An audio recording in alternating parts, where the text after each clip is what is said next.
যেই সমাজ এই চারটা কাজ করবে সেই সমাজে অশান্তি থাকতে পারবে। যে রাষ্ট্র এই চারটা কর্ম পদ্ধতি ঠিক করে নেবে সেই রাষ্ট্রে জুলুম থাকবে না, নির্যাতন থাকবে না, অন্যায়ভাবে মামলা দেওয়া, হামলা করা, গুম করা, অপহরণ থাকবে না। ঠিক কিনা বলে? আমার প্রিয় ভাইয়েরা, এই চারটি কর্ম পদ্ধতি যারাই যে ব্যক্তির মাঝে আমলিয়াতের মাধ্যমে মেনে নিবে ওই ব্যক্তিকে সফল করে দিবেন ফিদ দুনিয়া ওয়াল আখিরা। দুনিয়ার সফলতাও আসবে, আখিরাতের সফলতাও আসবে বলে ইনশাআল্লাহ। আমার প্রিয় ভাইয়েরা, তাহলে এই যে ক্ষতি বোঝানো হয়েছে, যদি এই ক্ষতিটা যদি দুনিয়ার ক্ষতি হতো, যে আমার মাল সামানা সব লোকসান, সব অনিষ্ট হয়ে যাবে, সব ক্ষতি হয়ে যাবে, এক রাত্রে আগুন লেগে সব শেষ, এই ক্ষতি যদি এই ক্ষতি হতো যে আমার সন্তান চারটা আছে দুইটা মারা যাবে, হ্যাঁ, এইরকম ক্ষতি যদি হতো, এই ক্ষতি যদি এরকম হতো যে আমি পরীক্ষা যতবার দিব ততবার ফেল করব, এই ক্ষতিটা যদি এরকম হতো আমি যত বছর 30 বছর রাজনীতি করি না কেন কখনো আমার দল ক্ষমতায় আসবে না, আমি কখনো এমপি, মন্ত্রী, মেম্বার, চেয়ারম্যান হতে পারবো না, এরকম ক্ষতি যদি হতো তাহলে তো হতো। কিন্তু এই ক্ষতিটা হচ্ছে খাসারাতা ফিদ দুনিয়া ওয়াল আখিরা। এই ক্ষতিটা হচ্ছে দুনিয়ার ক্ষতি নয়, এই ক্ষতিটা হচ্ছে দুনিয়াও বরবাদ, আখিরাতও। আর এই যে সফলতা, এই সফলতা যদি দুনিয়ার সফলতা শুধু নয়, এই সফলতা হচ্ছে 16 দানা যুব সমাজ ও এলাকাবাসীর উদ্যোগে আয়োজিত মধ্য 16 দানা ব্যাপারী বাড়ি বাইতুন নূর জামে মসজিদ মাঠ প্রাঙ্গণে অনুষ্ঠিত আজকের এই মহতি প্রোগ্রামে সম্মানিত মুহতারাম সভাপতি অত্র মসজিদের মোতাওয়াল্লি জনাব মোহাম্মদ নুরুল ইসলাম ব্যাপারী সাহেব, আজকের মাহফিলের পরিচালক এবং সালাতুল আসরের নামাজের পর থেকে দীর্ঘ সময় কোরআন এবং হাদিস থেকে অত্যন্ত গুরুত্বপূর্ণ বিষয় নিয়ে খুব সুন্দরভাবে আপনাদের সামনে আলোচনা পেশ করেছেন। আমি বাসায় থেকে শুনতেছিলাম, বলি আলহামদুলিল্লাহ। আপনাদেরই এই মসজিদের সুযোগ্য সুদক্ষ সম্মানিত খতিব হাফেজ মাওলানা মোহাম্মদ সফিউল্লাহ মিয়াজি সাহেব আজকের মাহফিলের প্রথম অধিবেশন বাদ জোহর থেকে এখানে তলাবে ইলম দ্বীনের যেই যারা ছাত্র রয়েছে, দ্বীন অন্বেষণকারী যারা রয়েছে, তারা কোরআন তেলাওয়াত করেছে, হামনাত রাসূল পরিবেশন করেছে। আজকের এই মহতি প্রোগ্রামে এই মঞ্চ উপবিষ্ট হযরত উলামায়ে কেরাম, বিশিষ্ট রাজনৈতিক নেতৃবৃন্দ, সামাজিক নেতৃবর্গ, আমার সামনে বসা কোরআন প্রিয়, দ্বীন প্রিয়, ইসলাম প্রিয়, আল্লাহ পাকের শাকিরিন, জাকিরিন, মুহিব্বিন বান্দাগণ, মিডিয়ার আগত প্রিয় ভাইয়েরা, পর্দার অন্তরালে শ্রবণরতা সকল গুণে গুণান্বিতা মা ও বোনেরা, আলোচনার প্রারম্ভিকায় সকলকে আমার পক্ষ থেকে জানাচ্ছি ইসলামিক সংবাসন। আসসালামু আলাইকুম ওয়া রাহমাতুল্লাহি ওয়া বারাকাতুহু। মহান আল্লাহ সুবহানাহু ওয়া তাআলার দরবারে লাখো কোটি শুকর আদায় করছি যে মহান মুনিব দুনিয়ার কাজকর্ম থেকে আমাদেরকে মুক্ত করে, দুনিয়ার সমস্ত আমোদ প্রমোদ থেকে আমাদেরকে আলাদা করে, এ এলাকার বিভিন্ন বাড়ি থেকে, বিভিন্ন ঘর থেকে যাচাই বাছাই করে, আল্লাহর পক্ষ থেকে সোর্স করে করে আল্লাহ তাআলা এই কোরআনুল কারীমের মাহফিল, তাফসীরুল কোরআন মাহফিলে আমাদেরকে বসবার, আলোচনা শুনবার জন্য, এই দ্বীনি পরিবেশে আলোচনা করবার জন্য আল্লাহ তাআলা যে আমাদেরকে কবুল করেছেন, আসুন সে মহান মুনিবের দরবারে কালেমাতু শুকরিয়া আদায় করছি, সকলে পড়ছি আলহামদুলিল্লাহ। আর আওয়াজ দিয়ে বলি আলহামদুলিল্লাহ। আমরা এখানে বসতে পেরে খুশি না বেজার? কম না বেশি? বেশির আওয়াজ দিয়ে বলি, আবারও বলি আলহামদুলিল্লাহ। কোরআন থেকে আলোচনা করার, তাফসীর করার যোগ্যতা নেই, তারপরও বসছি, কিছু কথা বলার নিয়ত করেছি। গত বছরও এখানে আলোচনা করেছিলাম সূরা নসর তাফসীর আপনাদের মনে আছে? ইজা জাআ নাসরুল্লাহি ওয়াল ফাত, ছোট্ট একটা সূরা সম্পর্কে গত বছর আলোচনা করেছিলাম। আপনাদের এই আলোচনাটা মিডিয়াতে আছে, বলি আলহামদুলিল্লাহ। এবছরও এরকম একটা ছোট্ট সূরা, আরেকটা ছোট্ট সূরা থেকে আলোচনা করার নিয়ত করেছি। আল্লাহ তাআলা যেন তৌফিক দান করে, বলি আমিন। সম্মানিত হাজিরিন, তাফসীরুল কোরআন মাহফিলে আদব রক্ষা করতে হবে। প্রথমেই বলেছিলাম কোনো কথা বলা যাবে না, মনোযোগ দিতে হবে। আপনি কি করছেন না করছেন সব রেকর্ড হচ্ছে, কথা বলেন ঠিক কিনা? দুনিয়ার এই মিডিয়ার রেকর্ড শুধু নয়, দুজন ফেরেশতা রয়েছেন কিরামান কাতিবিন, প্রতিটি মুহূর্তে রেকর্ড হচ্ছে। বাড়িতে বসে বাজারে বসে যা কিছু করি ওগুলো যদি ওই কাজগুলো যদি এখান জান্নাতি পরিবেশের ভিতরেও বসে যদি আপনি সেই কাজ করেন, খোঁচা মারেন, কথা বলেন, গল্প করেন, তাহলে তো এই পরিবেশের সাথে এটা মানানসই হলো। এজন্য আপনাদেরকে অ্যাটেনশন, সম্পূর্ণ মনোযোগী থাকতে হবে। এদিকে খেয়াল আছে? মনোযোগ আছে ইনশাআল্লাহ? শেষ পর্যন্ত থাকবে ইনশাআল্লাহ। আসুন, ভূমিকায় বেশি কথা না বলে আমরা মূল আলোচনায় চলে যাই। আজকে কোরআনুল কারীমের একটা গুরুত্বপূর্ণ সূরা থেকে আলোচনা শুনবো, যেই সূরাতে রয়েছে 3টি মাত্র আয়াত। কয়টি আয়াত? গত বছরে যেই সূরা আমরা শুনেছিলাম ছোট্ট সূরা ছিল, এবছরও আমরা একটা সূরা থেকে কথা শুনবো, সূরাতে মাত্র 3টি আয়াত। কয়টি আয়াত? 3টি আয়াত। আসুন প্রথমে আমরা ওই সূরাটা তেলাওয়াত করি। ওই সূরাটি হচ্ছে সূরা আল আসর, বলি আলহামদুলিল্লাহ। সূরা আল আসর, সবাই পারার কথা, সবাই পারেন, আমার সাথে একটু পড়েন। আউযু বিল্লাহি মিনাশ শাইতানির রাজীম। বিসমিল্লাহির রাহমানির রাহিম। ওয়াল আসর ইন্নাল ইনসানা লাফি খুসর ইল্লাল্লাযীনা আমানু ওয়া আমিলুস সালিহাত ওয়া তাওয়াসাউ বিল হাক্কি ওয়া তাওয়াসাউ বিস সাবর, বলি আল্লাহু আকবার। এই সূরার মধ্যে আল্লাহ রাব্বুল আলামিন দুনিয়ার মানুষকে ক্ষতি এবং ধ্বংস থেকে বাঁচার উপায় বাতলিয়ে দিয়েছেন, বলি আলহামদুলিল্লাহ। এই সূরার মধ্যে মানুষ, আমরা তো মানুষ, আমরা মানুষ না?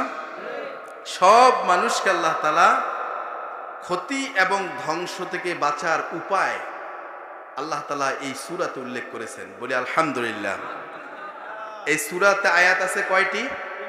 আমি কিন্তু প্রশ্ন করব, এই সূরাতে আয়াত আছে কয়টি? 3টি, মাত্র 3টি আয়াত।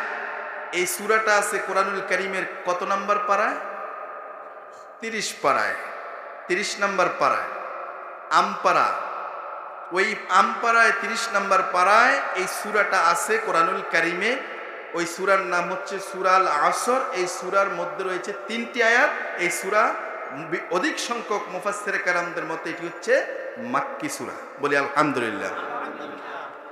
আমরা আগে এর কথাগুলো, এর সূরা সম্পর্কে কিছু কথা শুনব, বিষয়বস্তু, মূল বক্তব্য শুনব, তারপর আমরা এটার কে বলে, আমরা এই সূরার স্বপ্নের তাবিরটা জেনে নেব, তারপর আমরা মূল অনুবাদে যাব, এরপরে আমরা এটার তাফসিরে যাব, বলি ইনশাআল্লাহ। ধারাবাহিকভাবে আমরা আস্তে আস্তে করে শেষ পর্যায়ে যাব। আল্লাহর সাহায্য কামনা করছি, তৌফিক কামনা করছি, আল্লাহ যেন কবুল করে, বলি আমিন। এই সূরাটির নামকরণ করা হয়েছে সূরা আল আসর। আসর নামকরণ হয়েছে কারণ এই সূরার মধ্যে প্রথম আয়াতে রয়েছে ওয়াল আসর। এই ওয়াল আসর শব্দ থেকেই সূরার নামকরণ করা হয়েছে সূরা আল আসর, বলি আলহামদুলিল্লাহ। এবার সবাই কি জবাব দিতে পারবেন আমার সাথে একসাথে? বলেন তো যেই সূরা থেকে আমরা এখন এই যে একটু পরেই আলোচনা শুনবো, এখন শুনবো, সেই সূরার নাম কি? সবাই একটু আওয়াজ দিয়ে বলুন তো, সেই সূরার নাম কি? এই সূরার মধ্যে কয়টি আয়াত রয়েছে? এই সূরা মাক্কি না মাদানী? কোরআনুল কারীমে 30 পারার মধ্যে এই সূরাটা কত নম্বর পারায় আছে? 30 পারায়, আমপারায় আছে। এই সূরা মধ্যে আল্লাহ তাআলা মানুষকে, গোটা দুনিয়ার মানুষকে ধ্বংস এবং ক্ষতির হাত থেকে বাঁচার উপায় দিয়ে দিয়েছেন। এখন আমরা কি ধ্বংস আর ক্ষতির হাত থেকে বাঁচতে চাই না? এখন ধ্বংস আর ক্ষতির হাত থেকে বাঁচার জন্য যে উপায় আল্লাহ দিয়েছেন, যে কর্ম পদ্ধতি ঠিক করে রেখেছেন, যে আল্লাহ তাআলা যেই কথা বলে দিয়েছেন, সেটা কি আমার জন্য শুধু শোনা দরকার না আপনাদের জন্য শোনা দরকার? সবার জন্য শোনা দরকার। তো শুধু কি শুনবেন নাকি আমল করতে হবে? শোনার পর আমলের নিয়তে বসছেন তো ইনশাআল্লাহ? প্রিয় ভাইয়েরা, আসুন আমরা এই সূরার বিষয়বস্তু এবং মূল বক্তব্য আমরা একটু শুনে নিই, জেনে নিই।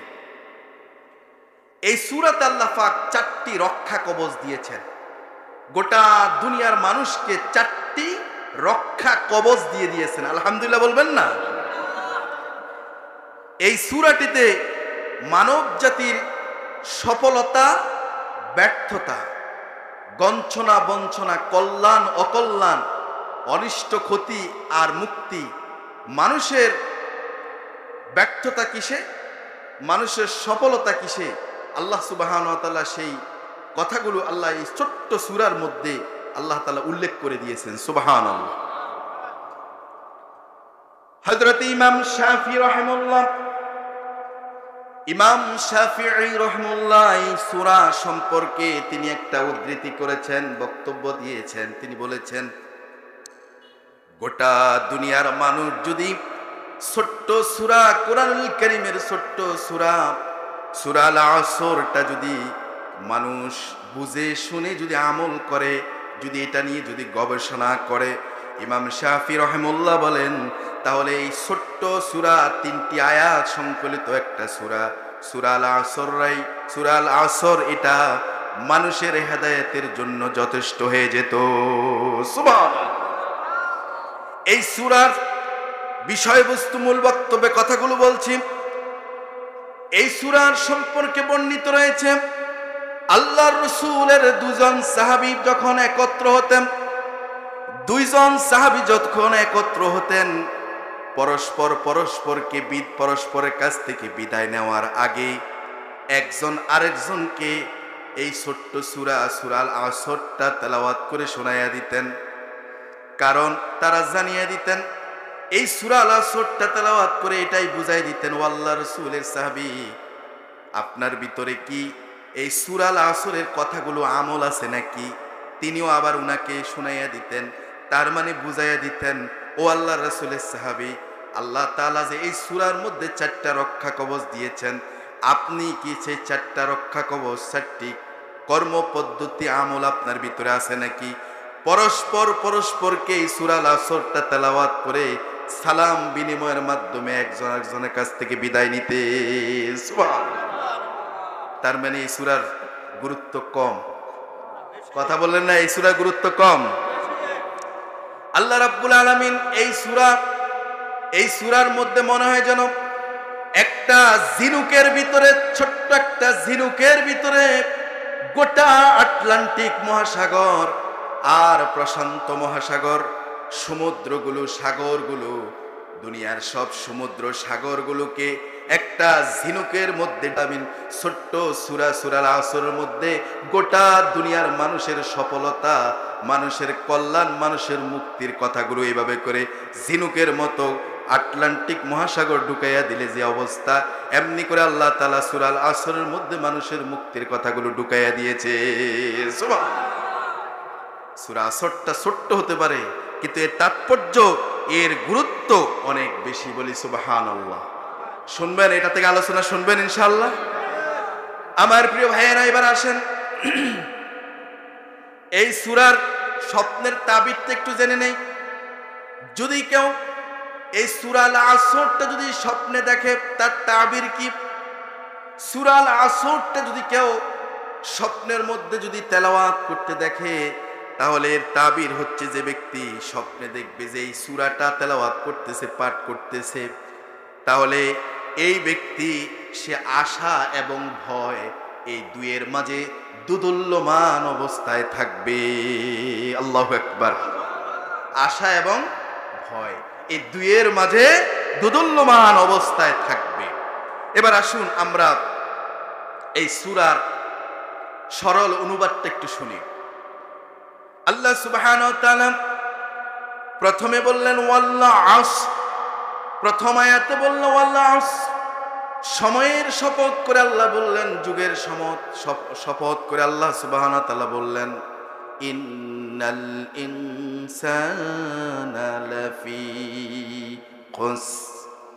আল্লাহ রাব্বুল আলামিন বললেন নিশ্চয়, পরবর্তী আয়াতে দ্বিতীয় আয়াতে বললেন ইন্নাল ইনসানা লাফি খুসর, নিশ্চয় মানুষ সকল ক্ষতিগ্রস্তের মধ্যে আছে। শেষের আয়াত আল্লাহ রাব্বুল আলামিন বললেন ইল্লাল্লাযিনা, তারা ব্যতীত, তারা কারা? ইল্লাল্লাযিনা আমানু, চারটা কাজের কথা বললেন। এক নাম্বার বললেন আমানু, দ্বিতীয় নাম্বার বললেন ওয়ামিলুস সলিহ, দ্বিতীয় হচ্ছে ওয়ামিলুস সলিহাত, আমলে সলে, নেক কাজ, সৎ কাজ। এরপর বললেন ওয়াতাওয়াসাউ বিল হক ওয়াতাওয়াসাউ বিস সাবর।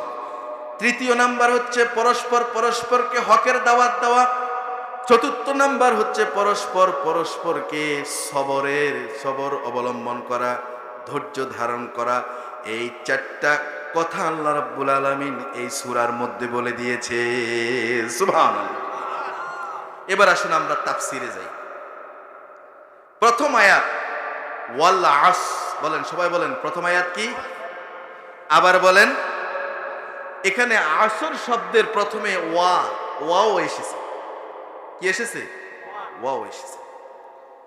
এখানে আল্লাহ রাব্বুল আলামিন ওয়াকে এনে, সময়ের ওয়াকে এনে আল্লাহ কসম করেছেন। এটা ওয়ায়ে কসমিয়া, শপথের জন্য এসেছে, কসমের জন্য এসেছে। এখানে দুনিয়ার কোনো মানুষ কসম করে নাই, পৃথিবীর কোনো রাষ্ট্রপ্রধানরা শপথ করে নাই।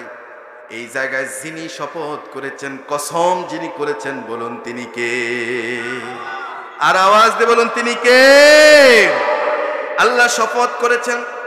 কুরআনুল কারীমের অসংখ্য জায়গায় আল্লাহ রাব্বুল আলামিন এভাবে করে কসম করেছেন, শপথ করেছেন। এখানেও আল্লাহ শপথ করেছেন। আল্লাহ সুবহানাহু ওয়া তাআলা কুরআনুল কারীমের যেমন সূরা ৩-এর মধ্যে আল্লাহ তাআলা কয়েকটা শপথ করছেন। আল্লাহ বললেন ওয়াত-তিনি ওয়াজ-যাইতুন ওয়া তুরি সিনিন ওয়া হাযাল বালাদিল আমিন। এভাবে করে আল্লাহ শপথ করেছেন। কে শপথ করেছেন? কসম করেছেন কে? সূরা দুহার মধ্যে আল্লাহ এভাবে কসম করলেন ওয়াদ-দুহা ওয়াল-লাইলি ইযা সাজা। কে কসম করছেন? আর এই সূরা আসরের মধ্যে আল্লাহ তাআলা একবার শপথ করলেন, কসম করলেন ওয়াল আসর ইন্নাল ইনসানা লাফি খুসর। আল্লাহ শপথ করছেন, এখানে সময়ের শপথ, যুগের শপথ কসম করছেন। আল্লাহ কসম করছেন। আমরা দুনিয়ার মানুষও কসম করে। কথা বলেন, কসম করে? আমরা কসম করি না? অনেক মহিলার আছে কথায় কথায় কি করে? কসম করে। আছে না নাই? হ্যাঁ, মাজারের নামে কসম করে, হ্যাঁ, দরগা বাড়ির নামে কসম করে, দুর্গার নামে কসম করে, ছেলের মাথায় ধরে কসম করে, কোরআন ধরে কসম করে। আছে না নাই? এভাবে কসম করার কোনো নিয়ম? কথায় কথায়ও কসম করা যাবে। আর মানুষ যদি, ইনসান যদি, দুনিয়ার মানুষ যদি কসম করতে হয়, তবে তারা কোনো কথাকে দৃঢ়তা বুঝাবার জন্য, সত্য বুঝাবার জন্য কসম যদি করতেই হয়, একমাত্র কসম করতে পারবে কার নামে? আল্লাহি বিল্লাহি, আল্লাহর শপথ করে বলতে হবে। দুনিয়ার মানুষ কসম করলে একমাত্র আল্লাহর নামে কসম করবে। আল্লাহ যেহেতু রব, তিনি যেহেতু স্রষ্টা, তিনি যখন কসম করবেন, তিনি কিসের কসম করবেন? আল্লাহ সুবহানাহু ওয়া তাআলা। আমরা যে কসম করি আর আল্লাহর কসম এক? কথা বলেন এক? আল্লাহর কসম এক নয়। আমরা কসম করি সব চাইতে যিনি বড়, যিনি মহানত্ব, বিরাটত্ব, শ্রেষ্ঠত্ব, শ্রেষ্ঠত্বের ভিত্তির উপর ভিত্তি করে আমরা কসম করি, যেহেতু গোটা দুনিয়াতে আল্লাহর চেয়ে শ্রেষ্ঠ কেউ নেই, তার বিরাটত্ব তার চেয়ে কোনো বিরাটত্ব নেই, তাই তিনি সবচেয়ে বড়। এজন্য আমরা নামাজও তাকবীর দেই, সেখানেও আল্লাহ মহান, আল্লাহ বড়র স্বীকার করি। দুনিয়াতে আমি যখন এসেছি, মুসলমান সন্তান পৃথিবীতে যখন আসে, তখন তার কানে আজান দেওয়া হয়, সেখানেও আল্লাহর শ্রেষ্ঠত্বের ঘোষণাটা তার কর্ণকুহরে ঢুকিয়ে দেওয়া হয়। আল্লাহু আকবার, আল্লাহু আকবার, আল্লাহ বড়, আল্লাহ শ্রেষ্ঠ, আল্লাহর শ্রেষ্ঠত্বের উপরে আর কোনো কিছু নাই। ঠিক কিনা বলে? আরে তাকবীর! আমার প্রিয় ভাইয়েরা, একজন মুমিন, একজন মুসলমানের সন্তান দুনিয়াতে আসলে আল্লাহু আকবার, যখন আজান হয় আজানের প্রথম শব্দ আল্লাহু আকবার, ইকামত হয় ইকামতের প্রথম শব্দ আল্লাহু আকবার।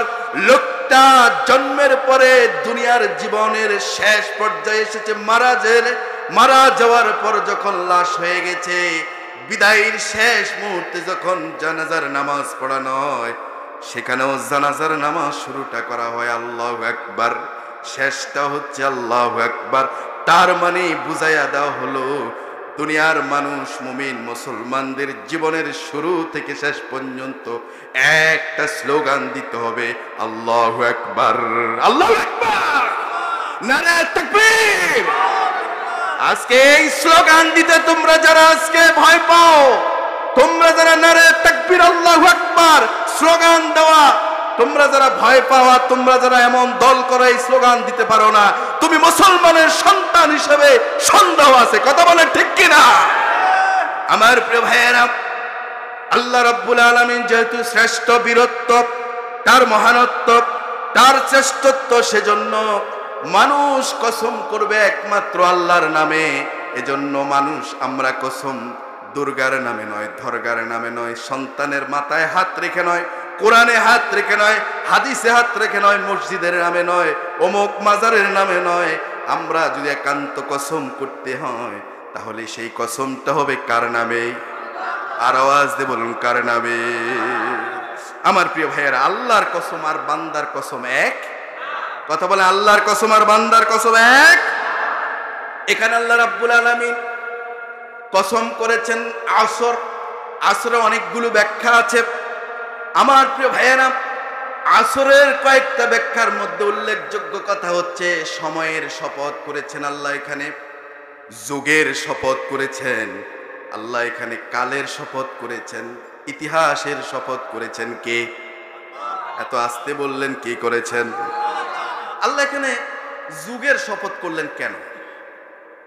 কারণ মানুষের সুকর্ম আর কুকর্ম, এই সুকর্ম, সুকীর্তি আর কুকীর্তি, মানুষের সুকর্ম আর কুকর্ম সব ইতিহাসের পাতায় থেকে যায়। মানুষ মরে যায়, কিন্তু ইতিহাসের পাতায় সব থেকে যায়। কথা বলেন ঠিক কিনা? এজন্য ইতিহাসের সাথে, মানুষের জীবনের সাথে, সময়ের সাথে একটা সম্পৃক্ততা আছে।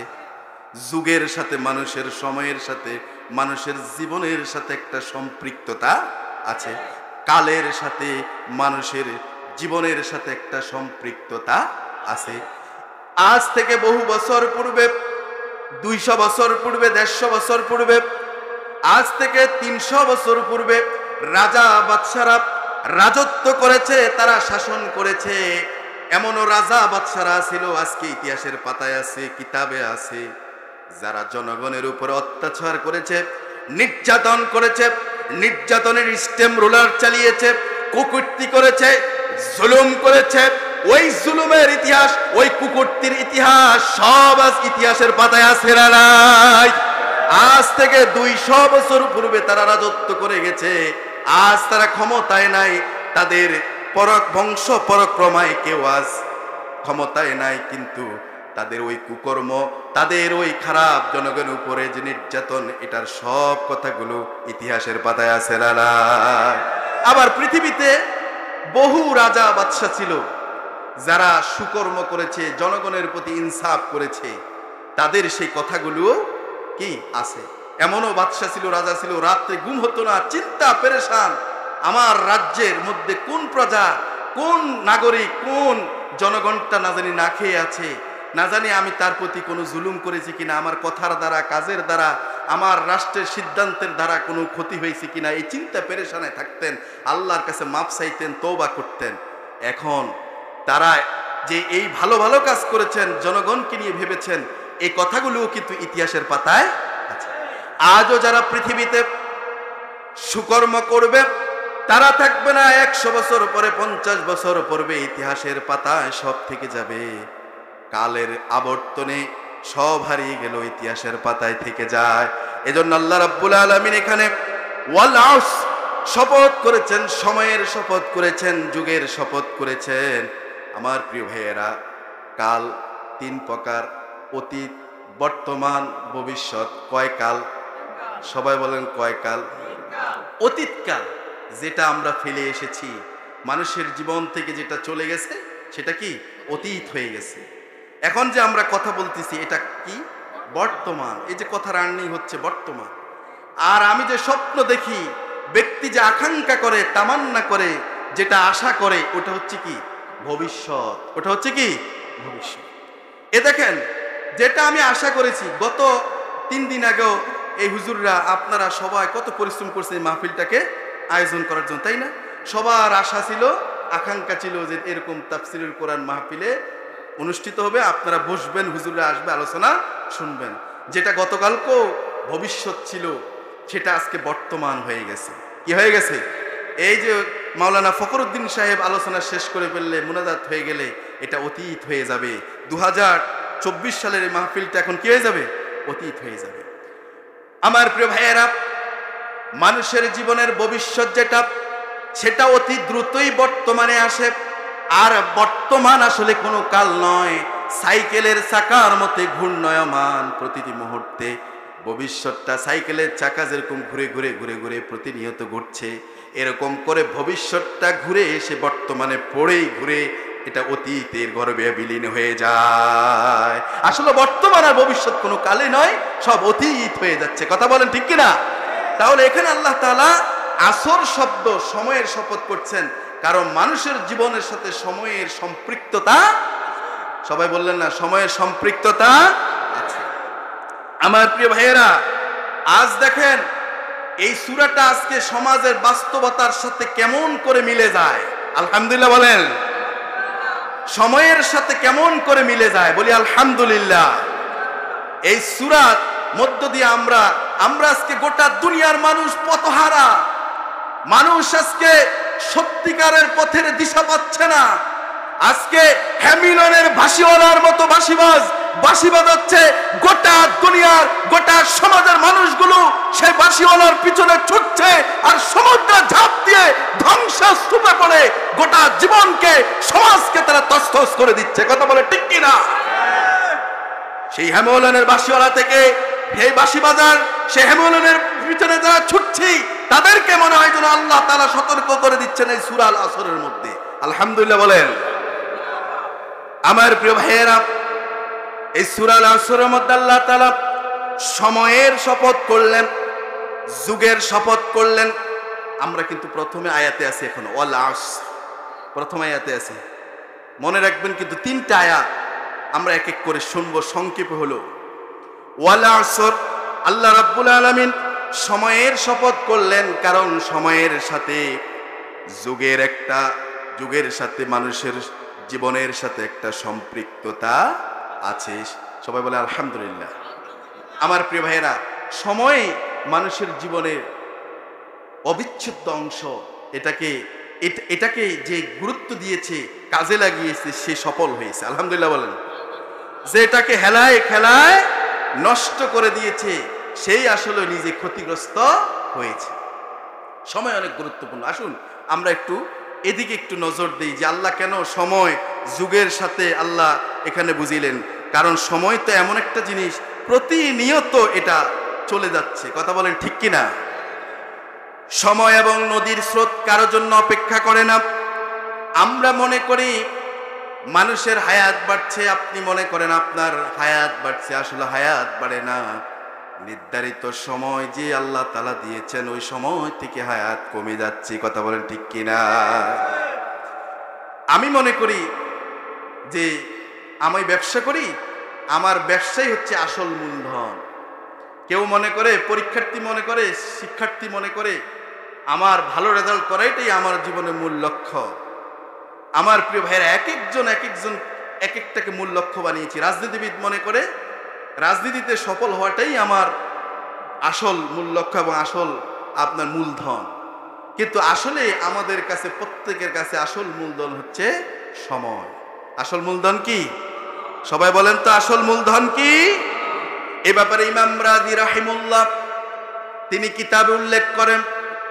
ইমাম রাজি রাহিমাহুল্লাহ বলেন, একজন মুনিশির উদ্ধৃতি দিয়েছেন। একজন মুনিশি বাজারে গিয়েছেন, ওই মুনিশি শুনতে পেয়েছেন, বাজারের এই প্রান্তে থেকে শুনতে পেলেন, বাজারের ও প্রান্তে একজন বিক্রেতা চিৎকার করছে আর আওয়াজ করছে, আসো কি কেউ, ওই বিক্রেতার প্রতি, ওই ক্রেতার প্রতি রহম করো, যে বিক্রেতার পুঁজিটা গলে গলে শেষ হয়ে যাচ্ছে। আল্লাহু আকবার। ইমাম রাজি রাহিমাহুল্লাহ বলেন, মনীষী চিন্তা করলো, কি এমন ব্যবসায়ীর পুঁজি যেটা গলে গলে শেষ হয়ে যায়। ইমাম রাজি রাহিমাহুল্লাহ তিনি বাজারের ওপান্তে গেলেন, ওই জায়গায় গিয়ে দেখলেন যে আসলেই এই ব্যবসায়ী বরফ বিক্রেতা। কি বিক্রেতা? বরফ বিক্রেতা। আইস বরফের চাকা নিয়ে বসে আছেন। আর সকালবেলা সূর্য উঠে গেছে, সূর্যের তাপ বাড়তেছে। এ লোকটা চিৎকার করছে, ওই ব্যক্তির প্রতি রহম করো যার পুঁজিটা গলে গলে শেষ হয়ে যায়। বরফ বিক্রেতার এই অবস্থা দেখে ওই আল্লাহর বুজুর্গ, ওই মনীষী চিৎকার দিয়ে বললেন, আল্লাহু আকবার। ওই মনীষী বলতেছে, আল্লাহু আকবার। বরফ বিক্রেতার এই আওয়াজ আর এই কথা, এই চিৎকার দ্বারা আমি সূরা আল আসরের তাফসীর বুঝে গেছি। আল্লাহু আকবার। এবার মনীষী বলতেছে, আরে এই বরফ বিক্রেতার মতো আল্লাহ সুবহানাহু ওয়া তাআলা আমাদেরকে একটা পুঁজি দিয়েছেন। ওই আমাদের প্রত্যেকের পুঁজির নাম হচ্ছে সময়। প্রত্যেকের পুঁজির নাম কি?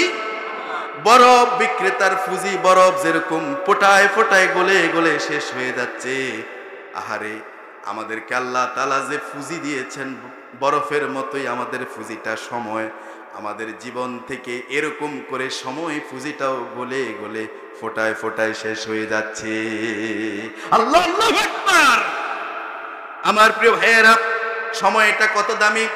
ওই যে আপনার বাসায় যে দেওয়ালের মধ্যে যে দেওয়াল ঘড়ি আছে না? অনেকের বাসায় আছে না?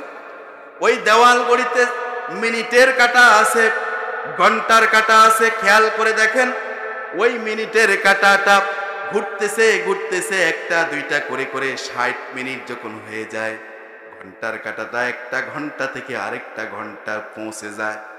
আরেকটা ঘন্টায় পৌঁছে আওয়াজ দিয়ে দেয়, ও আল্লাহর বান্দা, তোমার জীবন থেকে আরেকটা ঘন্টা মাইনাস হয়ে গেছে। এভাবে ঘন্টার কাঁটাটা ঘুরতে ঘুরতে 12তে আসে, আবার 12তে আসে, রাতে দিনে 12 মিলিয়ে 24 আওয়ার্স 24 ঘন্টা যখন চলে যায়, ঘড়িটা আপনাকে জানিয়ে দেয়, আল্লাহর বান্দা, তোমার জীবন থেকে, হায়াত নামক সময় থেকে একটা দিন আবার চলে গেল। ঘড়িটা আপনাকে প্রতিনিয়ত বলে দেয়, আপনার বাসার ঘড়িটা যে শব্দ করে, এই শব্দ হচ্ছে জানিয়ে দেয়, টিক টিক টিক টিক যে শব্দ করে, ওই শব্দের মাধ্যমে জানিয়ে দেয় সত্যি সত্যি তোমার জীবন থেকে সময় চলে যাচ্ছে। আল্লাহু আকবার। টিক টিক টিক টিক যে ঘড়িটা বাজে, ঠিক ঠিক বাজে, কেউ কি জানে সেই ঘড়িটা লাগবে কয়দিন কাজে। টিক টিক টিক টিক যে ঘড়িটা বাজে, ঠিক ঠিক বাজে, কেউ কি জানে সেই ঘড়িটা লাগবে কয়দিন কাজে। ঝক ঝক পক পক করে যতদিন ঘড়ির চেহারা, ততদিন তারে কিনতে চায় যে খরিদ্দারেরা। ঠিক কিনা বলেন? যতদিন চকচক বকবক করে ততদিন তার দাম আছে, এরপরে যখন পুরান হয়ে যায় তখন আর দাম। ঝকঝক পক পক করে যতদিন ঘোড়ের চেহারা, ততদিন তারে কিনতে চায় যে খরিদ্দারেরা। সময় মতো সময় দিলে সবখানে বিরাজে, কেউ কি জানে সেই ঘড়িটা লাগবে কয়দিন কাজে। সক সক তক তক জীবন ঘড়ি করে যতদিন, দাম থাকে তার সবার কাছে বন্ধু ততদিন। ঠিক কিনা বলেন? যতদিন আপনার ইনকাম আছে, আপনি সুস্থ আছেন, ততদিন স্ত্রীর কাছে, পরিবারের কাছে, মা বাবার কাছে, সবার কাছে কি আছে? দাম আছে। বিছনায় পড়ে গেলে আর দাম থাকবে না। এরকম হয় না ভাই? সক সক তক তক জীবন ঘড়ি করে যতদিন, দাম থাকে তার সবার কাছে বন্ধু ততদিন। মনের মাধুরী মিশিয়ে সাজায় নানান সাজে, কেউ কি জানে সেই ঘড়িটা লাগবে কয়দিন কাজে। যায় যায় যায় যায় দিন চলে যায়, কোরআন পড়লাম না, কত নোবেল নাটক পড়লাম, হাদিস ধরলাম না। ঠিক কিনা বলেন? কত টিভির সামনে দোকানে বসে বসে টিভি দেখছি, নাটক দেখছি, কিন্তু কোরআনটা খুলে দেখে নাই। এরকম অসংখ্য আল্লাহর বান্দা এখনো আছে না নাই? তাহলে আমাদেরকে সময়কে কাজে লাগাতে হবে। রাজি আছি আমরা সবাই? আমার প্রিয় ভাইয়েরা, আল্লাহ রাব্বুল আলামিন এই সূরা আসরের মধ্যে আল্লাহ তাআলা যেরকম করে পরীক্ষার হলে যদি একজন ছাত্র পরীক্ষা দেয়, সময় থাকে 3 ঘন্টা। সময় থাকে কয় ঘন্টা? 3 ঘন্টা সময় থাকে। এখন পরীক্ষা দিচ্ছে সবাই, একজন ছাত্র পরীক্ষার হলে অমনোযোগী হয়ে আছে, লেখেটাকে না, খাতায় লিখছে না, অমনোযোগী হয়ে আছে। যিনি পরীক্ষার হলে গার্ড থাকেন, তিনি তখন কি করেন? তিনি তখন ওই যে পরীক্ষার হলে দেওয়ালে যে ঘড়ি টাঙ্গানো আছে ওটার দিকে লক্ষ্য করে দেখাইয়া দিয়ে বলেন, বাবারে তুমি যে লিখতেছো না, কারণ কি 3 ঘন্টা সময়, ওই যে দেখো 12টা বেজে গেছে, আর মাত্র 1 ঘন্টা আছে, এখনো যদি তুমি খাতায় কিছু না লেখো তাহলে কিন্তু তুমি পরীক্ষায় ফেল করবে, সফল হতে পারবে না। আমার প্রিয় ভাইয়েরা, একজন পরীক্ষার্থী অমনোযোগী পরীক্ষার্থীকে হলে যেরকম গার্ড তাকে সতর্ক করে দেয়, আল্লাহ রাব্বুল আলামিন সূরা আল আসরের মধ্য দিয়ে গোটা মানব জাতিকে, রহমান আল্লাহ সুবহানাহু ওয়া তাআলা মানুষকে তেমনি করে সতর্ক করে দিচ্ছেন। দুনিয়াটা হচ্ছে মানুষের জন্য পরীক্ষার হল। এই পরীক্ষার হলে আজকে আমরা যারা ধ্বংস হয়ে গেছি, ধ্বংস হয়ে যাচ্ছি, ধ্বংস ক্ষতির পথে দৌড়াচ্ছি, আল্লাহ তাআলা ওই গার্ডের মতো মনে হয় যেন ননায় করে আল্লাহ তাআলা মায়া করে গোটা দুনিয়াবাসীকে বলছেন, ও বান্দারা, তোমার জীবনের হায়াতের সময় থেকে 3 ভাগের 2 ভাগ কিন্তু চলে গেছে, 1 ভাগ চলে গেছে, 4 ভাগের 3 ভাগ চলে গেছে, আর মাত্র 1 ভাগ আছে। এখনো সময় আছে। সূরা আসরের 4টা কর্মপদ্ধতি, তোমার মধ্যে 4টা আমল ঘেতে নাও, মেনে নাও, আমল করতে থাকো, আশা করা যায় সফল হবে। আর যদি তুমি এখনো যদি এই সময়কে কাজে না লাগাও, এই 4টা কর্মপদ্ধতি যদি ঠিক করে না নাও, তাহলে ধ্বংস ক্ষতি অনিবার্য। ফিদ্দুনিয়া ওয়াল আখিরাহ, এই ক্ষতি, এই ধ্বংস দুনিয়া এবং আখিরাতে। এজন্য আমাদেরকে ধ্বংস ক্ষতি থেকে বাঁচার জন্য পরামর্শ দিচ্ছেন কে? আমার প্রিয় ভাইয়েরা, আসুন এই পরবর্তী আয়াতে আমরা প্রবেশ করি। পরবর্তী আয়াত আল্লাহ রাব্বুল আলামিন বলছেন, আমার সাথে পড়ুন, ইন্নাল ইনসানা লাফি খুস, নিশ্চয়ই ইনসানরা, মানুষরা ক্ষতিগ্রস্তের মধ্যে রয়েছে। কে বলছেন? এটা আওয়াজ দিয়ে বলতে হবে, কে বলছেন? যে মায়েরা, বোনেরা বাড়ি থেকে কথাগুলো শুনছেন, মনোযোগ দিয়ে শুনুন। আল্লাহ বলছেন এখানে ইনসান বলছেন। ইনসান মানে কি শুধু মুসলমান? সবাই বলতে হবে, ইনসান মানে কি শুধু মুসলমান? গোটা মানব জাতি, মানব সম্প্রদায়কে আল্লাহ তাআলা বলছেন ইন্নাল ইনসানা লাফি খুসর, খুসর শব্দ ব্যবহার করেছেন। ইনসান বলতে আল্লাহ তাআলা মুসলমানকে বোঝানো হয়নি, গোটা মানব জাতিকে বোঝানো হয়েছে। ইনসান বলতে ব্যক্তি, গোষ্ঠী, জাতি, সমগ্র মানব সম্প্রদায় এর মধ্যে অন্তর্ভুক্ত। আলহামদুলিল্লাহ বলেন। ইনসান বলে আল্লাহ পাক ইহুদি, খ্রিস্টান, হিন্দু, বৌদ্ধ, শিখ, অন্যান্য ধর্মাবলম্বী গোটা দুনিয়ার সমস্ত মানুষকে এর আওতামুক্ত, এর আওতা অধীন করেছেন, এর ভিতরে শামিল করেছেন। কথা বলেন ঠিক কিনা? তাহলে যেমন উদাহরণস্বরূপ আমি বলি যে বিষ যদি আমি খাই তাহলে আমি মারা যেতে, আর যদি সভাপতি সাহেব খায়, নুরু ব্যাপারে যদি খায়, তিনি মারা যাবেন না? আমাদের স্যার যদি খায় তিনিও মারা যেতে। আচ্ছা, মুসলমানরা না খেয়ে এই বিষটা যদি হিন্দুরা খায় তাহলে মারা যাবে না? এটা ধরেন একই বাড়িতে, হ্যাঁ, পাশাপাশি হিন্দু মুসলিম বসবাস করে, হিন্দু পরিবাররাও খাইলো, মুসলমান পরিবাররাও বিষ খাইলো, তাহলে কি মুসলমানরাই শুধু মারা যাবে, হিন্দুরা মারা যাবে না? তাহলে বিষটা সকলের জন্যই কি ক্ষতিকর? এই বিষটা সকলের জন্যই কি ক্ষতিকর? তেমন এই ক্ষতি যে আল্লাহ এখানে বলতেছেন, এটা ইনসানদের জন্য, সে যেই হোক, যে ধর্মাবলম্বী হোক, যে গোত্রের হোক, যে বংশের হোক, যেই জনপদের হোক, যে অঞ্চলের হোক, গোটা দুনিয়ার সমস্ত মানব সম্প্রদায়কে আল্লাহ যেহেতু সমস্ত মানুষের রব, এজন্য আল্লাহ তাআলা সকলকে সচেতন করছেন এই বিষ থেকে, এই অনিষ্ট থেকে, এই ক্ষতি থেকে। আল্লাহু আকবার বলেন। আমার প্রিয় ভাইয়েরা, আল্লাহ রাব্বুল আলামিন বললেন ইন্নাল ইনসানা লাফি খুসর। এখানে খুসরিন শব্দ খাসারা, খাসারা শব্দ ব্যবহার করেছেন। খাসারা অর্থ হলো ক্ষতি, খাসারা অর্থ হলো কি ক্ষতি। যাহা মুনাফা নাফা, লাভের বিপরীত, এটা লাভের কি বিপরীত। দেখেন ব্যবসায়ী যারা, তারা বুঝবেন ভালো করে, ব্যবসায়ী ব্যবসা করে একটা চালান খাটায়, ঠিক না কথা? একটা পুঁজি থাকে। যদি পুঁজি থাকে 50,000, কত হাজার, অথবা 1 লক্ষ টাকা, 1 লক্ষ টাকা পুঁজি খাটিয়ে যদি ব্যবসা করে, মাস শেষে, দিন শেষে, ব্যবসা শেষে যদি দেখা যায় যে 1,10,20,000 টাকা হয়নি, 1 লক্ষ টাকা খাটিয়েছে, 1 লক্ষ টাকা পুঁজি ছিল, 1 লক্ষ টাকাই সে পাইছে, তাহলে এটাকে বলে লোকসান। এটাকে বলে কি? সবাই বলে এটাকে কি বলে? মানে পুঁজি আসছে কিন্তু লাভ হয়নি। আর আরেকজন ব্যবসায়ী ব্যবসা করলো 1 লক্ষ টাকা দিয়ে, দেখা গেল ওই যে টাকা দিয়ে 20,000 টাকা দিয়ে নামছে বা 1 লক্ষ টাকা দিয়ে নামছে, পুঁজির 1 লক্ষ টাকাও শেষ, লাভ হবে তো দূরের কথা, পুঁজিও কি শেষ। এটাকে বলে খাসারা। এটাকে বলে কি? খাসারা। দাউলিয়া, আমও গেল, সালাও গেল। কথা বুঝছেন?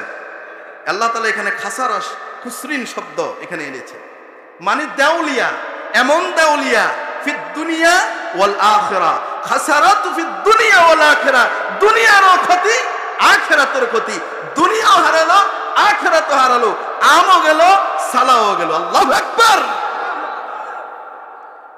আমার প্রিয় ভাইয়েরা, অত্র আয়াত আল্লাহ রাব্বুল আলামিন যে খুসরিন বলেছেন, এই খুসরিন অর্থ, খুসরিন দ্বারা আল্লাহ তাআলা ক্ষতি, বিপর্যয়, ব্যর্থতা, বঞ্চনা, লাঞ্ছনা, গঞ্চনা, আল্লাহ রাব্বুল আলামিন এই খুসরিন শব্দ দ্বারা বিপর্যয় আর ধ্বংস, ক্ষতি বুঝিয়েছেন। আসলে মানুষ যদি এই 4টা কাজ না করে, সেই যেই হোক না কেন, তার কপালে আছে লাঞ্ছনা, গঞ্চনা, বঞ্চনা, তার কপালে আছে ক্ষতি, অনিষ্ট, তার কপালে রয়েছে ব্যর্থতা, সফলতা না। আর যদি মানুষ যদি এই 4টা কাজ যদি করতে পারে, তাহলে তার কপালে আছে সফলতা, তা সেই ক্ষতির হাত থেকে বেঁচে যাবে, আল্লাহ তাকে বাঁচাইয়া দিবেন। তাহলে যেই করবে, যেই সমাজ করবে, সেই সমাজ ক্ষতির হাত থেকে বাঁচবে। যেই পরিবারে 4টা আমলের মধ্যে থাকবে, সেই পরিবার অনিষ্ট থেকে বেঁচে যাবে। যেই সমাজ এই 4টা কাজ করবে, সেই সমাজে অশান্তি থাকতে পারবে। যে রাষ্ট্র এই 4টা কর্ম পদ্ধতি ঠিক করে নিবে, সেই রাষ্ট্রে জুলুম থাকবে না, নির্যাতন থাকবে না, অন্যায়ভাবে মামলা দেওয়া, হামলা করা, গুম করা, অপহরণ থাকবে না। ঠিক কিনা বলে? আমার প্রিয় ভাইয়েরা, এই 4টি কর্ম পদ্ধতি যারাই যে ব্যক্তির মাঝে আমলিয়াতের মাধ্যমে মেনে নিবে, ওই ব্যক্তিকে সফল করে দিবেন ফিদ দুনিয়া ওয়াল আখিরা। দুনিয়ার সফলতাও আসবে, আখিরাতের সফলতাও আসবে বলে ইনশাআল্লাহ। আমার প্রিয় ভাইয়েরা, তাহলে এই যে ক্ষতি বোঝানো হয়েছে, যদি এই ক্ষতিটা যদি দুনিয়ার ক্ষতি হতো, যে আমার মাল সামানা সব লোকসান, সব অনিষ্ট হয়ে যাবে, সব ক্ষতি হয়ে যাবে, এক রাত্রে আগুন লেগে সব শেষ, এই ক্ষতি যদি এই ক্ষতি হতো যে আমার সন্তান 4টা আছে 2টা মারা যাবে, হ্যাঁ, এইরকম ক্ষতি যদি হতো, এই ক্ষতি যদি এরকম হতো যে আমি পরীক্ষা যতবার দিব ততবার ফেল করব, এই ক্ষতিটা যদি এরকম হতো আমি যত বছর 30 বছর রাজনীতি করি না কেন কখনো আমার দল ক্ষমতায় আসবে না, আমি কখনো এমপি মন্ত্রী মেম্বার চেয়ারম্যান হতে পারবো না, এরকম ক্ষতি যদি হতো তাহলে তো হতো। কিন্তু এই ক্ষতিটা হচ্ছে খাসারাতা ফিদ দুনিয়া ওয়াল আখিরা। এই ক্ষতিটা হচ্ছে দুনিয়ার ক্ষতি নয়, এই ক্ষতিটা হচ্ছে দুনিয়াও বরবাদ, আখিরাতও। আর এই যে সফলতা, এই সফলতা যদি দুনিয়ার সফলতা শুধু নয়, এই সফলতা হচ্ছে দুনিয়ার সফলতা এবং আখিরাতের সফলতা। কথা বলেন ঠিক কিনা? আমার প্রিয় ভাইয়ারা, আল্লাহ সুবহানাহু ওয়া তাআলা এই খুসরিন খাসারা ক্ষতিগ্রস্ততার ব্যাপারে আল্লাহ রাব্বুল আলামিন কোরআনুল কারীমে অনেক জায়গায় তিনি উল্লেখ করেছেন। আমি একটা জায়গা আপনাদের সামনে একটা আয়াত উল্লেখ করছি। আল্লাহ রাব্বুল আলামিন কোরআনুল কারীমে মহান আল্লাহ তাআলা সূরা বনী ইসরাঈলে 82 নম্বর আয়াত আল্লাহ তাআলা বলছেন, ওয়া নুনাজ্জিলু মিনাল কুরআনি মা হুয়া শিফাউন ওয়া রাহমাতুল লিল মুমিনিন ওয়া লা ইয়াযীদুয যালিমিনা ইল্লা খাসারা। আল্লাহু আকবার। আল্লাহ রাব্বুল আলামিন কোরআনুল কারীমে সূরা বনী ইসরাঈলে 82 নম্বর আয়াতে বললেন, ওয়া নুনাজ্জিলু মিনাল কুরআন, আমি এই কোরআনকে নাজিল করেছি মানুষের শিফার জন্য, মুমিনদের শিফা, রোগ উপশমকারী রহমত হিসেবে কোরআনকে নাজিল করেছেন কে? কোরআনে মানুষের রোগ মুক্তি। এটা কোরআন শুধু তাবিজের কিতাব নয়, কোরআন শুধু খতমের কিতাব নয়, কোরআন হচ্ছে গোটা দুনিয়ার মুসলমানদের কাছে এটি হচ্ছে কনস্টিটিউশন, সংবিধান। কথা বলেন ঠিক কিনা? মুসলমান এই কনস্টিটিউশন সংবিধানকে বাদ দিয়ে মার্ক্সবাদ, লেনিনবাদ, ধর্ম নিরপেক্ষ মতবাদ, পুঁজিবাদ এগুলোর পিছনে ছুটছে। এজন্য গোটা মুসলমান লাঞ্ছনা গঞ্ছনার শিকার হয়ে আছে। কথা বলেন ঠিক কিনা? আমার প্রিয় ভাইয়েরা, এই কোরআন ওয়া নুনাজ্জিলু মিনাল কুরআনি মা হুয়া শিফাউ ওয়া রাহমাতুল লিল মুমিনিন। আল্লাহ সুবহানাহু ওয়া তাআলা বলছেন মুমিনদের জন্য এটা রহম, মুমিনদের জন্য রহমতের কিতাব কোরআন, মুমিনদের জন্য শিফা উপশমকারী এই কোরআন। আর যারা দুনিয়াতে জালিম আছে, ওয়ালা ইয়াযীদুয যালিমিনা ইল্লা খাসারা, যারা জালিম আছে, যারা সীমালঙ্ঘনকারী আছে, ওই পাপিষ্ট সীমালঙ্ঘনকারী জালিমদের জন্য এই কোরআন ক্ষতি আরো বৃদ্ধি করে দেয়, কারণ তারা এই কোরআনকে কনস্টিটিউশন, সংবিধান হিসেবে মেনে নেয়। কারণ এই কোরআনের আলোচনা শুনলে তাদের শরীরে অ্যালার্জি, চুলকানি বেড়ে যায়। কথা বলেন ঠিক কিনা? আমার প্রিয় ভাইয়েরা, এই কিতাব এমন এক কিতাব আল্লাহ দিয়েছেন, এই যে আল্লাহ ক্ষতির কথা বলেছেন, গোটা দুনিয়ার মানুষ ক্ষতি থেকে বেঁচে যাবে কোরআনকে যদি সে ব্যক্তি জীবনে, পারিবারিক জীবনে, সমাজ যদি মেনে নিতে পারে। কোরআন শান্তি দিবে, অনিষ্ট ক্ষতিগুলো দূর করে এমন একটা সোনালী সমাজ উপহার দিবে, যেই সমাজে মানুষগুলো নিরাপত্তার সাথে বেঁচে থাকবে, কারো জীবনের ভয় থাকবে না, সম্পদ হারাবার ভয় থাকবে না, নারী তার সতীত্ব হারাবার ভয় থাকবে না, কোনো অত্যাচার নির্যাতনের ভয় থাকবে না। কোরআন সেই নির্যাতন অত্যাচারগুলো দূর করে দিবে। ঠিক কিনা বলেন? আমার প্রিয় ভাইয়েরা, এরপরে আসেন আল্লাহ তাআলা তৃতীয় আয়াতে কি বললেন? ইল্লাল্লাযীনা আমানু ওয়া আমিলুস সালিহাতি وتواصوا بالحق وتواصوا بالصبر। আল্লাহ তাআলা চারটি গুণাবলী দিলেন। কয়টি? সবাই বলেন কয়টি? এক নাম্বার গুণাবলী দিলেন আমানু, ঈমান আনতে হবে। কি আনতে হবে? ঈমান আনি ঈমানের পথে অটল অবিচল থাকতে হবে। আমার প্রিয় ভাইয়েরা, মুখে মুখে ঈমান দাবি করলেই হবে না। আল্লাহ রাব্বুল আলামিন কোরআনুল কারীমে বললেন, আল্লাযীনা ইউমিনুনা বিল গায়বি ওয়া ইউকিমুনাস সালাত ওয়া মিম্মা রাযাকনাহুম ইউনফিকুন। আল্লাহু আকবার। অদেখা বিষয়ের প্রতি অদেখা, যেমন আমরা বলেছি মানে মুফাসসারে আমানতু বিল্লাহি ওয়া মালাইকাতিহি ওয়া কুতুবিহি ওয়া রুসুলিহি ওয়াল ইয়াউমিল আখির ওয়াল কদরি খাইরিহি ওয়া শাররি মিনাল্লাহি তাআলা ওয়াল বা'সি বা'দাল মাউত। আমরা আল্লাহর প্রতি ঈমান আনলাম, আমরা ফেরেশতাদের প্রতি ঈমান আনলাম, আমরা আখিরাতের প্রতি, নবী রাসূলদের প্রতি, কিতাব সমূহের প্রতি, তকদিরের ভাগ্য ভালো মন্দ, আল্লাহর ফয়সালা, পুনরুত্থান দিবসের প্রতি আমরা ঈমান এনেছি। কথা বলেন ঠিক কিনা? আখিরাতের প্রতি আমাদের বিশ্বাস আছে না নাই? আল্লাহর প্রতি আমাদের বিশ্বাস আছে না নাই? এজন্য ঈমানটা অনেক গুরুত্বপূর্ণ। হাদিস শরীফে আসছে ইবনে উমর রাদিয়াল্লাহু আনহু قال قال رسول الله صلى الله عليه وسلم بني الإسلام على خمس شهادة أن لا إله إلا الله وأن محمد رسول الله وإقام الصلاة وإيتاء الزكاة والحج وصوم رمضان। বলি সুবহানাল্লাহ। রাসূল বলেন ইসলামের বুনিয়াদ, ফাউন্ডেশন, ইসলামের ভিত্তি, স্তম্ভ, খুঁটি হচ্ছে পাঁচটি। কয়টি? সবাই আওয়াজ দিয়ে বলুন কয়টি? এক নম্বর শাহাদাতু আল্লা ইলাহা ইল্লাল্লাহ ওয়া আন্না মুহাম্মাদুর রাসূলুল্লাহ। এ কথার সাক্ষ্য দেওয়া আল্লাহ ছাড়া কোনো ইলাহ নাই, আল্লাহ ছাড়া কোনো রব নাই, মালিক নাই, মুহাম্মদ সাল্লাল্লাহু আলাইহি ওয়াসাল্লাম আল্লাহর রাসূল। আমরা ছোটকালে বলেছি কালিমা, এটাই হচ্ছে ঈমান। এই ঈমানের পথে অটল অবিচল থাকতে হবে। কথা বলেন ঠিক কিনা? ওয়া ইকামিস সালাত, নামাজ কায়েম করা, ওয়া ইতাইজ যাকাত, যাকাত প্রদান করা, ওয়াল হজ, হজ পালন করা, ওয়া সাওমি রমাদান, রমজান মাসের রোজা রাখা, ওয়া যাকাত, যাকাত দেওয়া। এই যে এগুলোর কথা বলা হয়েছে, পাঁচটির কথা বলা হয়েছে, এই পাঁচটির ভিতরে ফাউন্ডেশন, ফান্ডামেন্টালি মৌলিক বিষয়টার নাম হচ্ছে ঈমান। মৌলিক বিষয়টার নাম কি? ঈমান। একটা লোক বিল্ডিং করবে, বিল্ডিং বানাবে, তার বিল্ডিং বানাবার জন্য কয়েকটা উপকরণ দরকার, সামানা দরকার, রড দরকার, সিমেন্ট দরকার, ইটা দরকার, বালু দরকার, ঠিক না? আরেকটা দরকার, কি দরকার?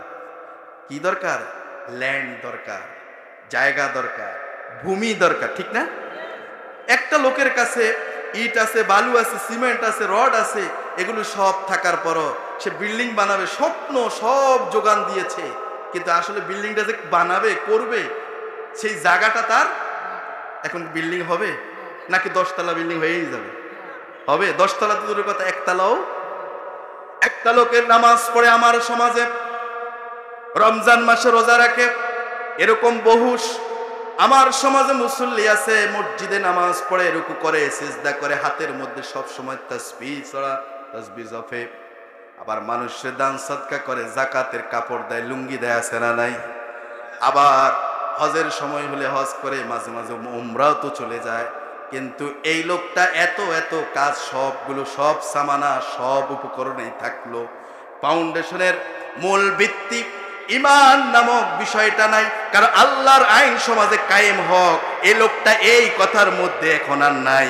এই লোকটার সব উপকরণ থাকার পরও, যেমনি করে ওই ব্যক্তির কাছে রড, সিমেন্ট, ইটা, বালু সব থাকার পরও ল্যান্ডটা না থাকার কারণে, ভূমিটা না থাকার কারণে যেরকম বাড়ি হবে না, বিল্ডিং হবে না, এই লোকটার কাছে যাকাত, হজ, নামাজ, রোজা থাকার পরও ঈমান নামক মহা দৌলত সম্পদটা না থাকার কারণে এ ব্যক্তি এমনি করে তার অন্য সকল আমলগুলো বরবাদ করে দিবেন কে? কথা কি বুঝতে পারছেন আমার প্রিয় ভাইয়েরা? ইমানের প্রকৃত ইমানদার হতে হবে। কোন ইমানদার হতে হবে? মুখে মুখে বললেই হবে না, অন্তরে থাকতে হবে। আমালু আবিল আরকান, আরকানগুলোকে আমলের মধ্যে দিয়ে বাস্তবায়ন করতে হবে। কথা বলেন ঠিক কিনা? প্রকৃত ঈমান কি আল্লাহ রাব্বুল আলামিন কোরআনুল কারীমে সূরা হুজরাতের 15 নম্বর আয়াতে বলছেন, ইন্নামাল মুমিনুনা আল্লাযীনা আমানু বিল্লাহি ওয়া রাসূলিহি সুম্মা লাম ইয়ারতাবু ওয়া জাহাদু বিআমওয়ালিহিম ওয়া আনফুসিহিম ফি সাবিলিল্লাহ উলাইকা হুমুস সাদিকুন। আল্লাহু আকবার। আল্লাহ তাআলা বললেন, প্রকৃতপক্ষে মুমিন তো তারাই, আসলে খাঁটি ঈমানদার তো তারাই। কে বলতেছেন? আল্লাহ বলতেছেন, যারা আল্লাহ এবং রাসূলের প্রতি ঈমান এনেছে। আমরা কি এনেছি? আল্লাহ এবং রাসূলের প্রতি ঈমান এনেছি। আল্লাহ বলছেন, আল্লাহ এবং রাসূলের প্রতি ঈমান আনার পর সুম্মা লাম ইয়ারতাবু, এরপর তারা কোন রকম সন্দেহ সংশয় আর লিপ্ত হয় নাই, এরাই প্রকৃত মুমিন। ওয়াজাহাদু বিআমওয়ালিহিম ওয়া আনফুসিহিম ফি সাবিলিল্লাহ, যারা আল্লাহর পথে লড়াই করে, সংগ্রাম করে, নিজের মাল দিয়ে, জীবন দিয়ে যারা আল্লাহর রাস্তায় লড়াই করে, আল্লাহ আয়াতের শেষে বললেন, উলাইকা হুমুস সাদিকুন, এরাই হচ্ছে সত্যনিষ্ঠ। সুবহানাল্লাহ। আল্লাহ তাআলা অন্য জায়গায় বললেন, ইন্নামাল মুমিনুনা আল্লাযীনা ইযা যুকিরাল্লাহু ওয়াজিলাত কুলুবুহুম ওয়া ইযা তুলিয়াত আলাইহিম আয়াতুহু যাদাতহুম ঈমানাও ওয়া আলা রাব্বিহিম ইয়াতাওয়াক্কালুন। আল্লাহু আকবার। আল্লাহ প্রকৃত মুমিনের কথা বললেন, ইযা যুকিরাল্লাহু ওয়াজিলাত কুলুবুহুম, তারাই তো প্রকৃত মুমিন, যাদের সামনে যারা আল্লাহ স্মরণ করা হলে তাদের অন্তরটা প্রকম্পিত হয়। আল্লাহু আকবার বলেন। ওয়া ইযা তুলিয়াত আলাইহিম আয়াতুহু, যখন আল্লাহর আয়াত তাদের সামনে পড়া হয়, পাঠ করা হয়, আয়াতগুলো, নিদর্শনগুলো তাদের সামনে আসে, যাদাতুহুম ঈমানা, তখন তাদের ঈমানটা বৃদ্ধি পায়। সুবহানাল্লাহ। এরপর আল্লাহ বললেন, ওয়া আলা রাব্বিহিম ইয়াতাওয়াক্কালুন, আর তারা ভরসা করে একমাত্র কার উপর? আমরা ভরসা করি একমাত্র কার উপর?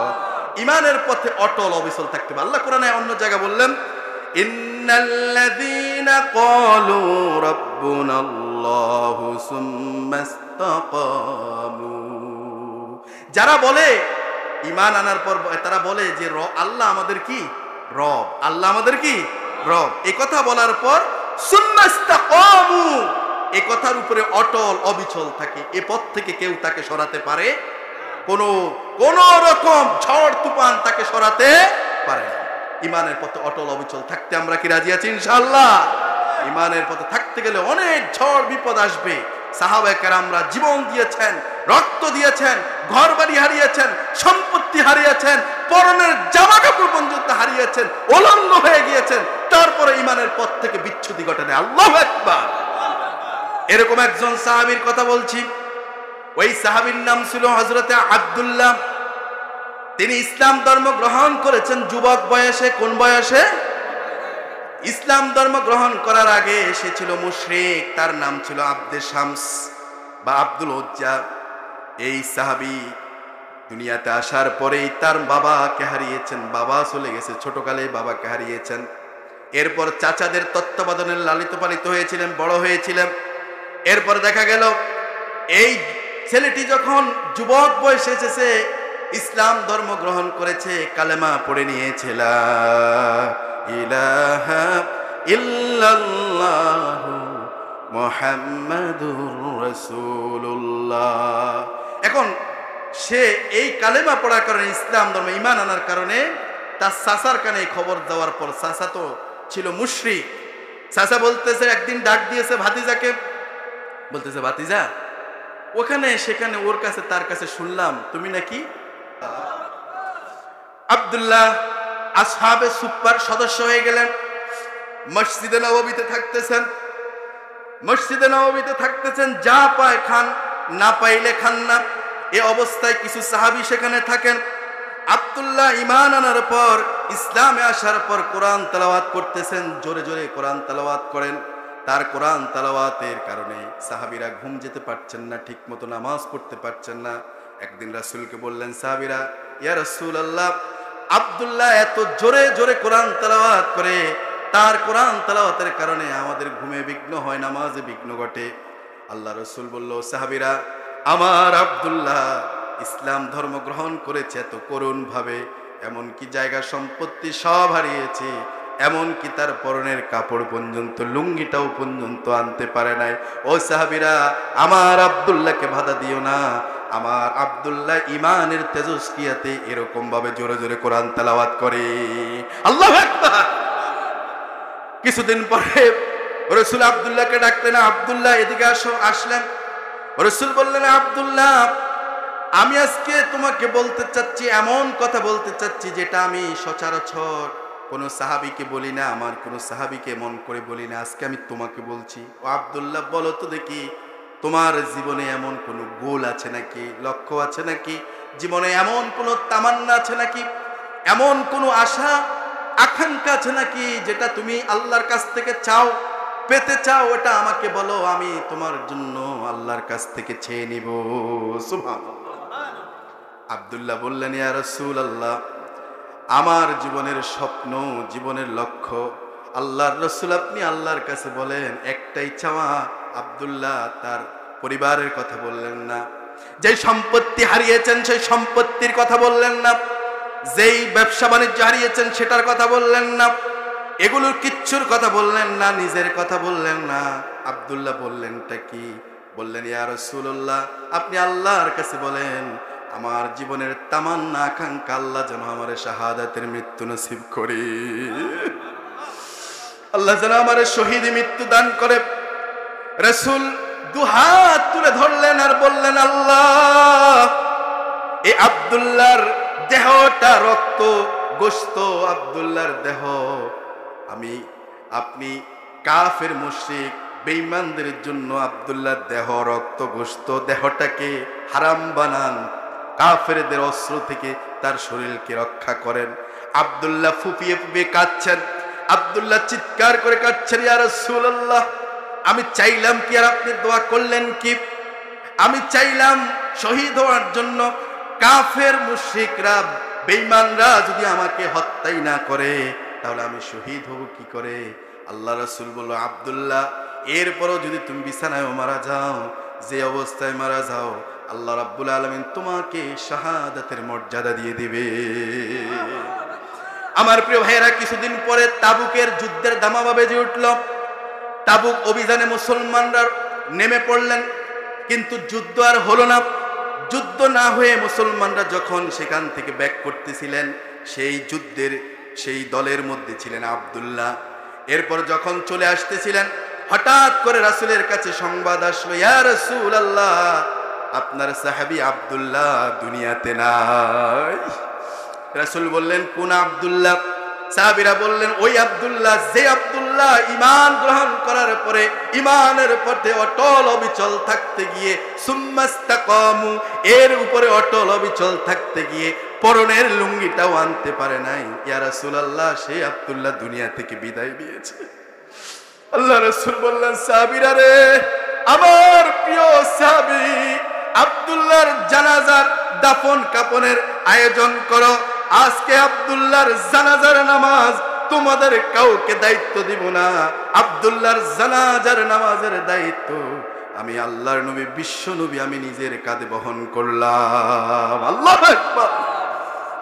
আমার প্রিয় ভাইয়ারা, আব্দুল্লাহর জানাজার নামাজ রাসূল পড়ালেন। কত সৌভাগ্যবান আব্দুল্লাহ! ঈমানের মহা দৌলত, মহামূল্যবান দৌলতটা পাওয়ার পর এই পথে সুম্মাস্তাকামু, এই পথে অটল অবিচল থাকার পর আব্দুল্লাহ কত সম্মানিত হয়ে গেল। আব্দুল্লাহর জানাজার নামাজ পড়ালেন আল্লাহর রাসূল। সুবহানাল্লাহ। রাসূল জানাজার নামাজ শেষ করে বললেন, সাহাবীরা, কবরস্থানে নিয়ে যাওয়া হলো। রাসূল কবরে এসে বলল, ও সাহাবীরা, আজকে আমার আব্দুল্লাহর কবরে তোমরা কেউ নামবা না, আব্দুল্লাহর লাশটা গ্রহণ করব, আমি আল্লাহর নবী। সুবহানাল্লাহ। রাসূল কবরে নামলেন, নামার পরে রাসূল আব্দুল্লাহকে দুহাত তুললেন, দুহাত দিলেন, আব্দুল্লাহর লাশটা রাসূল নিজ হাতে কবরে রাখলেন। সুবহানাল্লাহ বলেন। আল্লাহ রাসূল সাল্লাল্লাহু আলাইহি ওয়াসাল্লাম বললেন, আমার প্রিয় সাহাবী আবু বকর কোথায়? ওই যে আবু বকর, আসো আমার ডান পাশে। ওমর কোথায়? আসো ওমর, তুমিও নামো বাম পাশে। রাসূল মাঝখানে, দুই নক্ষত্র উজ্জ্বল তারকা সাহাবীদের মধ্যে হযরতে আবু বকর ডান পাশে, হযরতে ওমর বাম পাশে। তিনজন মিলে ওই আব্দুল্লাহর লাশ নামালেন। আর দাফন কাফন সবকিছু সম্পাদন করার পর আল্লাহ রাসূল সাল্লাল্লাহু আলাইহি ওয়াসাল্লাম আসমানের দিকে মাথাটা উত্তোলন করে বললেন, আল্লাহ, ও আল্লাহ, এই আব্দুল্লাহ আমার প্রিয় সাহাবী, যে ইসলাম ধর্ম গ্রহণ করার পরে ইমানের পথে অটল অবিচল থাকতে গিয়ে পরনের লুঙ্গিটাও আনতে পারে নাই, ওর চাচারা জায়গা সম্পত্তি সব নিয়ে নিয়েছে, আমি আব্দুল্লাহর উপরে এই পর্যন্ত রাজি খুশি থেকেছি, আল্লাহ তুমি আমার প্রিয় সাহাবী আব্দুল্লাহর উপরে সন্তুষ্ট হয়ে যাও। এই কথা যখন রাসূল বলতেছিলেন, পাশে থেকে একজন সাহাবী চিৎকার করে কান্না করতেছেন আর বলতেছেন, আরে এই কবরে যদি আব্দুল্লাহ না হয়ে যদি আমি সাদ বিন আবি ওয়াক্কাসের লাশটা যদি হতো, তাহলে আমার জীবনটা কত না ধন্য হয়ে যেত। আল্লাহু আকবার। আসুন, ইমানের পথে আমাদেরকে থাকতে হবে। রাজি আছি আমরা সবাই? এরপর দ্বিতীয় গুণ হচ্ছে ওয়ামিলুস সলেহ, সৎ কাজ, নেক কাজ, ভালো কাজ করতে হবে। রাজি আছি? ভালো কাজের অনেক কথা আছে, সেদিকে আর বলতে পারছি না, সময় কিন্তু শেষ। এরপর তৃতীয় কর্মপদ্ধতি হচ্ছে ওয়াতাওয়াসাউ বিল হক, পরস্পরকে হকের দাওয়াত দিতে হবে। রাজি আছি সবাই? ওয়াতাওয়াসাউ বিস সবর, পরস্পর ধৈর্য ধারণের কথা বলতে হবে, সবর করতে হবে। এই চারটি কর্ম পদ্ধতি যারা ঠিক করে নেবে, এই চারটি আমল যারা মানবে, সূরা আসরের এই কথাগুলো যারা জীবনে ধারণ করবে, আমল করবে, আল্লাহ সুবহানাহু ওয়া তাআলা সমস্ত ক্ষতি, অনিষ্টতা, বিপর্যয়, লাঞ্ছনা, গঞ্ছনা, বঞ্চনা হাত থেকে আল্লাহ তাআলা বাঁচাইয়া দিবেন। আল্লাহ আমাদের জন্য কবুল করুক বলে আমিন। আল্লাহ তাআলা আমাদেরকে ক্ষতি থেকে, অনিষ্ট থেকে হেফাজত করুন বলে আমিন। যে কথাগুলো বললাম, আমি সহকারে আমাদের সকলকে আমল করার তৌফিক দান করুন। যারা আমাকে দাওয়াত দিয়েছেন, আয়োজন করেছেন, আমাকে রেখেছেন প্রতি বছরে, আল্লাহ তাআলা তাদেরকে উত্তম জাযা খায়ের দান করুন। এই মাহফিলকে কিয়ামত পর্যন্ত কবুল করুন, আমিন। আমা তৌফিকি। আসসালামু আলাইকুম ওয়া রাহমাতুল্লাহি ওয়া বারাকাতুহু।